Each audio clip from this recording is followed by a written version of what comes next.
देर लगेगी। वापसी पर फातिमा व्हील चेयर पर बैठी थी, चेहरे पर थकान, आंखों में आंसू, मगर लबों पर फिर भी खामोशी। सास के ताने अब भी जारी थे, शौहर का गुस्सा अब भी वैसा ही था, और फातिमा की आंखों से बहते आंसू अब धुआं बन चुके थे। या अल्लाह, कभी किसी औरत को इतनी बेबसी न दिखा। घर लौटते ही माजिद का चेहरा गुस्से से लाल था। तू है ही मनहूस, वो चीखा। अब नया खर्चा पाल लिया है, मैं माजूर बीवी नहीं संभाल सकता, ऊपर से बेटियां पैदा की हैं। ये कहकर वो दरवाजा जोर से बंद करके बाहर निकल गया।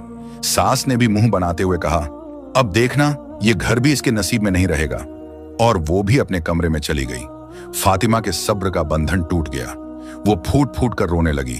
आंसुओं से उसका चेहरा भीग गया, दिल जैसे सीने में टूट कर बिखर गया।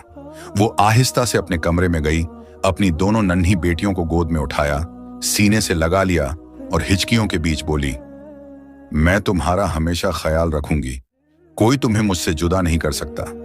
व्हील चेयर पर बैठी वो रो रही थी, उसकी सिसकियां पूरे कमरे में गूंज रही थीं।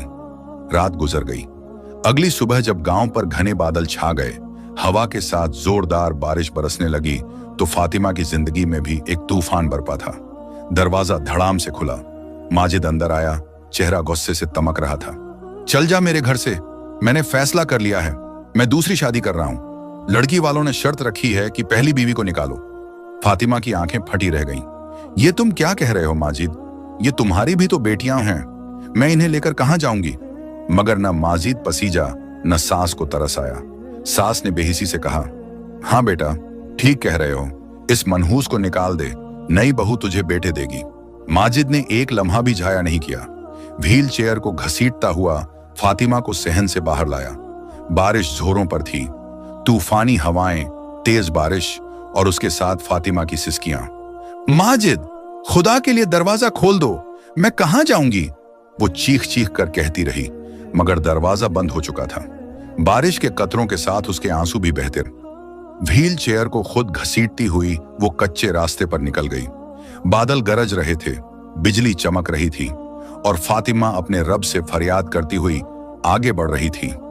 तू ही मेरा सहारा है या अल्लाह, तू ही मेरा सहारा। फातिमा की आंखों से आंसू बह रहे थे।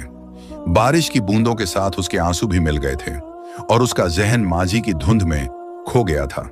वो माजी जो कभी खुशियों से भरा हुआ था।